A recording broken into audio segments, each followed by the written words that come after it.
প্রিয় দর্শক, আজ বানিয়ে দেখাবো পাট চিংড়ি।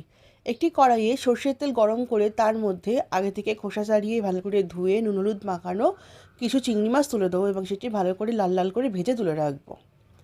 তারপর ওই কড়াইয়ে আরেকটু তেল বাড়িয়ে তার মধ্যে দুটি শুকনো লঙ্কা এবং কালো জিরে ফোড়ন দিয়ে দেবো। তারপর ওর মধ্যে একটি মাঝারি সাইজের পেঁয়াজ স্লাইস করে দিয়ে দেবো এবং বেশ ভালো করে নাড়াচাড়া করে নেবো, একটু ভাজা ভাজা করে নেবো।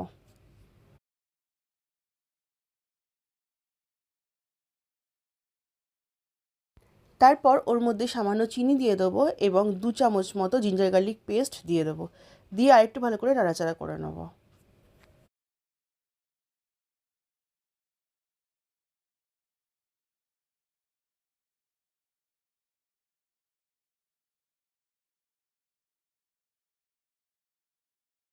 বেশ 2-3 মিনিট ধরে ভালো করে নাড়াচাড়া করে নেওয়ার পর ওর মধ্যে আগে থেকে ধুয়ে রাখা পাট শাক তুলে দেবো।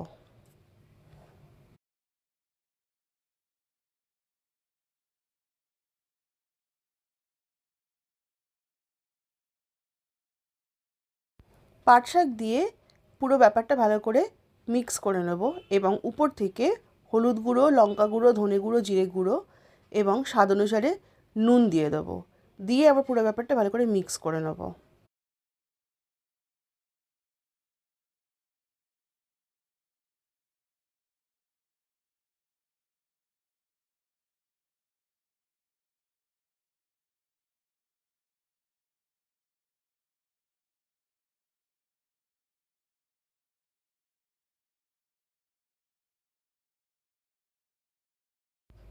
এক দু মিনিট ধরে নাড়াচাড়া করে নেওয়ার পর উপর থেকে বেশ কিছুটা জল দিয়ে দেবো, খুব বেশি জল না, মোটামুটি একটু জল দিয়ে দিতে হবে এবং আগে থেকে ভেজে রাখা চিংড়ি মাছগুলো দিয়ে দেবো, দিয়ে ভালো করে নাড়াচাড়া করে গ্যাসের ফ্লেম সিম করে উপর থেকে ঢাকা লাগিয়ে 5-7 মিনিটের জন্য ওটাকে হতে দেবো।